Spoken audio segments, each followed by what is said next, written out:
Now, let's drill down on the capital importation figures for the first quarter 2020 released today and Nigeria's Q1 2020 GDP data, which was published yesterday. And a quick reminder of the GDP data from the NBS yesterday indicated that the economy grew slower, with real GDP coming in at 1.87% year-on-year, as against 2.55% year-on-year in the previous quarter. Now, that growth outturn has been received with mixed feelings due to the macroeconomic slowdown ushered in by the coronavirus and, of course, the impact of crude oil price crash towards the tail end of the quarter. I have the Chief Executive of GDL Asset Management, Mr. Kola Ayeye, here with us in the studio to unpack the GDP report and the just released capital importation data. Good morning, Mr. Ayeye. Thanks for coming on the program. Thank you very much for having me. Now, one would have expected that very little money came in the first quarter of the year. Of course, that's due to the coronavirus pandemic that has had negative effects on the economies. But to see a 53.97% jump, does that not come as a surprise to you? Well, it does. It actually is a surprise. And to that extent, you know, it's a positive surprise. But I think it's important to look in detail at why we're attracting investment at a time when the expectation is that the world should be careful and everybody should watch where the money is going. So looking at it now, we actually saw more capital outflows from the emerging markets within the period. Why didn't this actually reflect in the capital importation data? Just facing it, you know, a $5 billion capital inflow in the kind of global environment that we have, on the face of it, will be positive. But we need to look a little more at those figures. I mean, the figures have just been released. From what we can see, it still appears as if, it is very clear that we're not getting the kind of investment we need. We're a country in need of growth.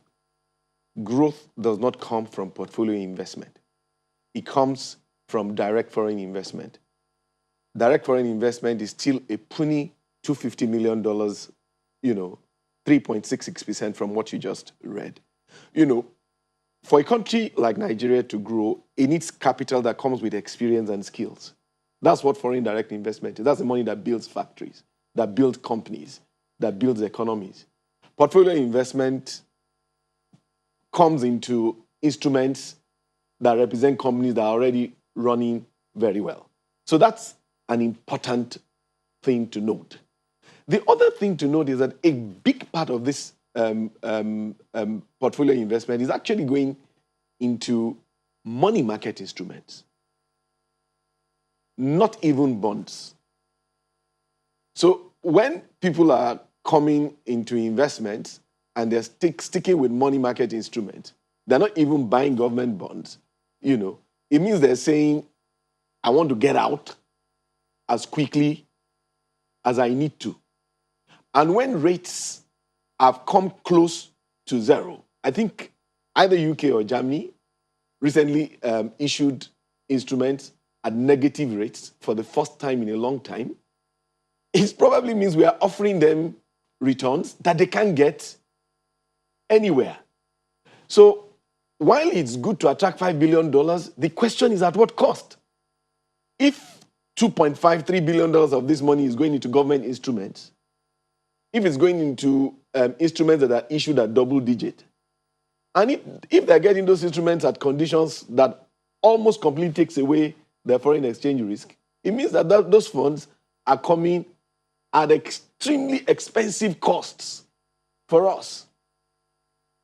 I mean, you know, like you said, if at this time investors are knocking down your doors, you know, writing checks, you need to pause and say, what kind of price am I paying? You know, if you are even locked into bonds, I mean, the bonds are issued over a few years, but the bulk of this, it seems as if more than 50% of this quarter is in money market instruments. And it's not too different from what we've had in some other years, but I think the increase particularly is that they're not getting this in other places. And we can't as a country celebrate until we start to see direct foreign investment. That is what will bring companies that have succeeded in doing specific lines of business in different parts of the world saying they want to have a stake, do that here. And that's what will employ labor. That's what will that's what will cure unemployment. That is what will stay for the long time. That is money that isn't going to jump out the door or have a run on your currency if you have a little problem. Because that money is here to stay. I don't think we should really celebrate much. I think this is money that we are paying a whole lot for. And what we should be asking ourselves is, where are we going to find the money that will stay here and that will transform the economy? The kind of monies we are getting is just, it's high pressure, high intensity, high velocity money that takes a leave, as quickly as is necessary if there's any problem. So in essence, you're saying that we should be worried about the level of portfolio investments. Oh, clearly. What Nigeria, as indeed other developing countries, need is we need direct foreign investment. For example, look at the things that build companies. So people are saying $5 billion out of that investment came to Lagos. Where are the factories? Where are your friends, your colleagues, your relations who have just got jobs because of this money that came in? There is none. That money is not here to build the economy. It's here for the high return and to get out. It helps us to stabilize because it's available. It's money that we can use, but it's not money we should celebrate. In all of that $5 billion, all the direct foreign investment is only $250 million. That is what we need. I often say that portfolio investment is like the window to a house. You must have built the house. So the window or the door allows you to get in and to get out, which is an important convenience for a house. But when you have not built a house and you are building windows and doors, hey, you don't have a house. So it's money that's good for cushioning some of the pressure on the dollar, but that's even just in the short run. It's not something we should celebrate. We should tell ourselves that the hard work we need to do to attract the kind of foreign investment we need is still hugely work in progress. If all we can get is $250 million. And what would this hard work be, looking at the numbers? We saw FDI rising marginally by 3.66%. So what are the economic uncertainties that contributed to this figure? And what are the hard work? What's the hard work that we should do? Some people need to be pragmatic and need to be realistic. I think in her letter to the IMF, the Minister of Finance alluded to a number of things, including a margin of exchange rates in different markets. Those things are important. You don't want to, investors want to feel that if they're at the point of coming into a country, that the exchange rate is predictable and it is reasonable. So, the exchange rates that exchange rate market needs to approximate a single rate. We need a situation where, even compared to the black market, that single rate is not more than a 2, 3, 4% margin. That's one. Then the second thing is that, one thing we need to keep telling ourselves, we need to design projects, policies that play to our strengths. In the last few years, we have been getting about as much money, sometimes a little more, from remittances, diaspora remittances, as much as we're making from oil. I think we need to tell ourselves that it is the Nigerians here who have money abroad, and the Nigerians abroad who are earning monies abroad who are going to bring in capital to build this country. Well, won't the remittances drop now due to the effects of the COVID-19 So you see, the remittances will drop because of COVID. But COVID is not going to remain with us perpetually. You see, what I'm saying is, how do we position so that if Nigerians can send $25 billion home every year, usually this $25 billion is not for investment. It's take care of my mother, buy me a house or something. How can we get Nigerians to now be major investors? How can we do things that a Nigerian who has a house abroad can take a mortgage as part of it and send the money home? Because the investment outlets that we're presenting to them are extremely compelling. That needs to be done. If you actually ask me, you see that direct foreign investment, in the short to the medium term, it's not the Oyinbos and the foreigners who are going to bring money here to develop this country. They are going to keep playing on the foreign portfolio investment end until we earn the right, until they feel we have ended. But you see, in this time, we need to look at what is feasible. Yes, this year, you can't expect people who have been supported by government of the countries where they're domiciled to send a lot of money, but they represent the major source. I believe it is possible. If people, without any incentive, send $25 billion, when the world stabilizes, if we make that a major focus and have the private sector lead it, that segment can send us 2 times that, or 3 times that, or 4 times that. And that is where the hard work needs to be done. We need to cultivate them as much as we are cultivating these foreign investors who give us portfolio money. Now, you've talked about policies, you've talked about the exchange rates. Now, the MPC meeting holds on Thursday. So what are some of the policies that you expect to see? What policy direction would you actually like to see from the central bank? At this stage, your options aren't many. You take, it's good to take the hard decisions when you have the room. You have the room when you have the foreign exchange buffers. You have the room when the exchange, when the reserves are at a high level. We're at a point where, compared to situations where we've had over $50 billion of reserves, we're struggling to be around 30. Oil prices at $36 this morning. I just expect very marginal changes, because I don't think the policy environment, I don't think the economic space is at that point where CBN has a lot of room to maneuver. The government is so heavily borrowed, and because government is so heavily borrowed, you have the situation where interest rates on Nigerian treasury bills, the one issued by government, are being kept artificially low, have little attraction to other people. The foreign investors are getting 14%. In normal times, you will expect that interest rate to start to move up. But even if that is what classical economics say, I don't think it is affordable. So I really don't see how I don't see how CBN is going to make major changes. One thing that could be done, but I'm not sure that is something we could exhaust in one session. One thing that could be done, you see, even that $30 billion,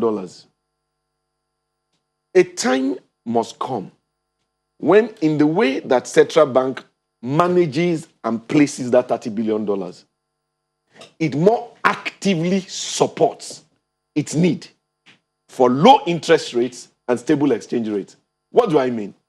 If you multiply $30 billion, I'm not saying the official rate is 400, I think it's 380, but just for ease of computation, let's say it's 400. That means today, the Nigerian reserve position is 12 trillion naira equivalent. Nigerian banks can't come up with 12 trillion.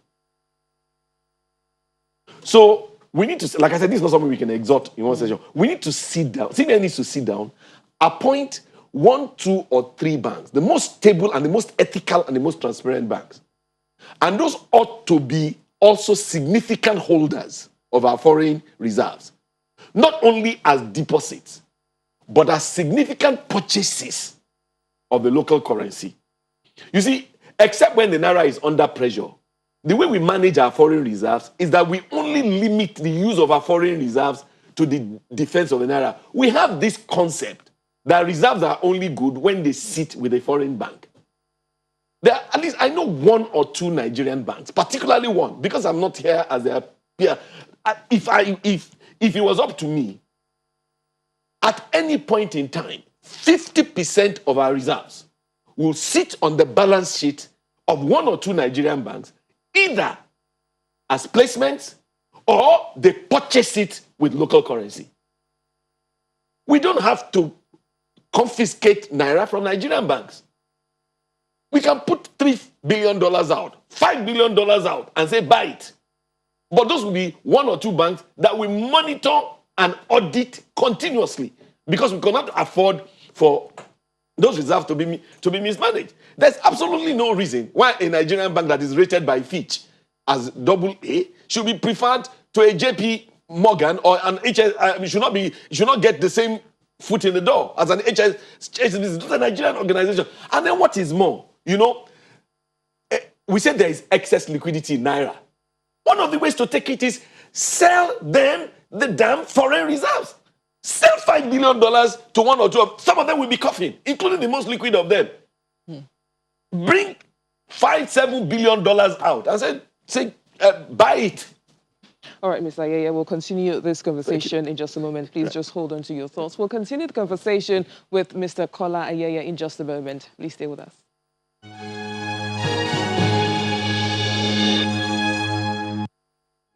Welcome back. We still have the Chief Executive of GDL Asset Management, Mr. Kola Ayeye, here with us in the studio. Now we'll be talking about the GDP data, which was released yesterday. Tell us, how would you react to the slowdown in growth for the first quarter? For several years, we have really not grown. If you asked me if I were to make a comment about the GDP figures, the most disappointing thing is its failure to disappoint. What will have been disappointing or surprising is to say GDP growth was 7%, 8%. It will have been a pleasant surprise. A country with population growth of 3% and with per capita income of just about $2,000 and with the largest population of poor people in the world needs to be growing at double digit. 1.87% is an apology. It means poverty is deepening. So, there is really quite sincerely, it doesn't look pretty, and it has been like that before COVID. I think COVID impact may even make it worse, but it's not much to celebrate. Those figures, we are not growing enough. Like I said to you, it's when we reach double-digit growth that we say we are now transforming this economy. The report has 46 subsectors. Only one grew above 10%. If you go between 5 and 10%, only 4. And for each of those 4 sectors, there are questions which are raised. So financial institutions, banks grew by 24%. They are not large employers of labor. Telecoms grew by 9%. One weakness of telecoms has been the need for improved governance. It is one sector in which its growth and prosperity hasn't been sufficiently democratized. We don't see the suppliers and the counterparties who work for telecoms who have prospered because of the prosperity of telecoms. Aviation grew by 5%. Aviation is a sector with very weak linkages. And then oil grew by over 5%. Oil just still shows. So out of the 46 sectors, only one grew above 10. And only 4, inclusive of that one, grew above 5. And then 17 of the 46 had negative growth. That's a long list. 17 had negative growth. And among those that recorded negative growth are some which are worrying.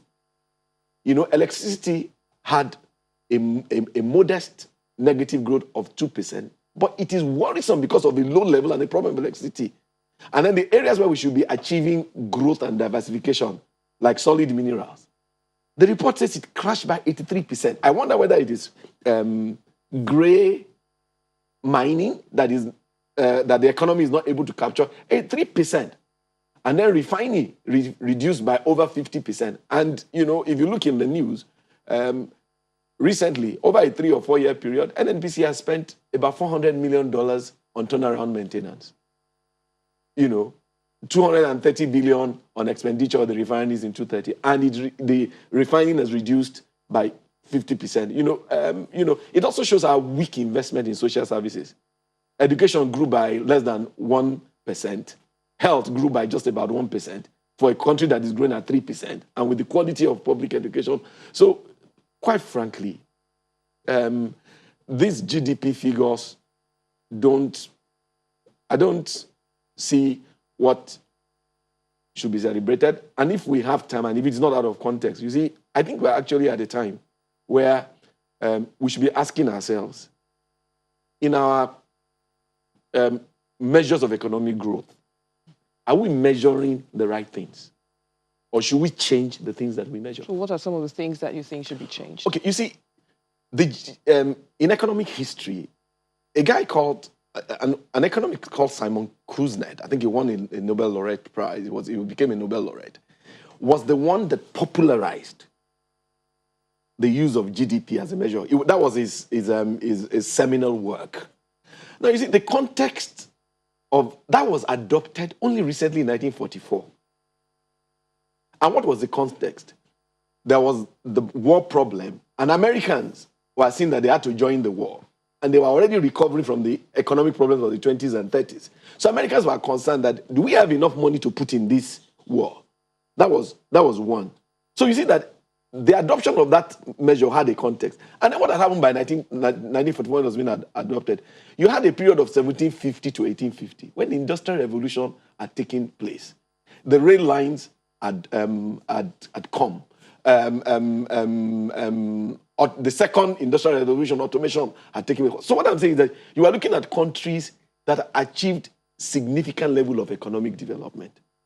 So by the time they started to use GDP as a measure, they weren't waiting to build railway lines. They had built it. They weren't waiting to have power plants. They had built it. Their life expectancy for women was approaching 70. Men was about 65. I'm saying that where we are at our context, shouldn't we call a colloquium? Should we call a meeting? Should we put some intellectuals together and say, you see, the kind of things we measure, when we report on it, either quarterly or half-yearly, government should be on its toes.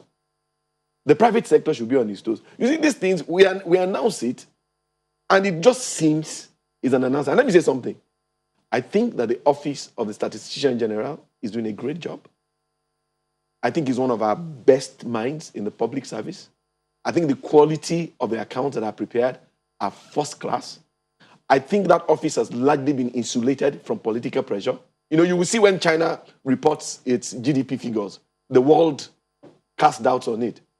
The figures and the studies that comes out of Nigerian Bureau of Statistics are respected. That's very good. But I am no longer sure that the kind of things we need to measure that will put us on our toes are these things. We need to measure the things that will make growth happen. Do you get what I'm saying? You see, growth hasn't happened for several years, and we keep giving this report card. This report card is not leading to a change of behavior. The reason why your headmaster or headmistress gives your son or your daughter a report card is it is meant to reinforce the right behavior and cause a change of behavior. The people who started using this GDP, there are a lot of things that they had done that were already in place by the time this GDP was adopted. We haven't done those things. So we should now create a set of composite measures that will create those things that will then force economic growth. I mean, if you ask me, I think, I personally, for example, think we can't progress with the level of corruption. We need to find a measure, a simple measure that says this is the quantum of corruption that happened in the last 6 months. And that puts figures to it. That government has spent 5 trillion. The private sector has spent X trillion. X percentage of it was lost to either waste or corruption. You see, by the time that starts being refined, and that standard is now also being attached to specific ministries and specific sectors, those are the things that we need to change. We need a report that says, this is how many kilometers of rail that should have been done. This is what was done. This is how many. You see, that's what is relevant to our position. And then we need to think of how to communicate this in a way that when we have announced it and explained it, the market women see how it relates to them and they ask questions. The students in school who expect to be employed see how it relates to their employment prospects and ask questions. I have tremendous respect. I think if I had to name, I don't think I would name 3 public sector organizations before naming the NBS. And that's my honest opinion. But I think it's time for the economic intelligentsia, the economic practitioners to come together and say, what Kuznet did worked for America. You know, when these figures are announced in foreign countries, everybody is waiting and behavior is changing. Here it's not so. Let us measure the things that will make both the public and the private sector change behavior, or at least be on their guard, so that we can then start to achieve growth. We can't be growing population at 3% and be doing 1.87% growth. It means poverty is deepening. This country can and should achieve double-digit growth. And we'll hope to see that happen. Many thanks, Chief Executive of GDL Asset Management, Mr. Kola, Ayeye, for coming on the program. Thank you very much. It's a pleasure.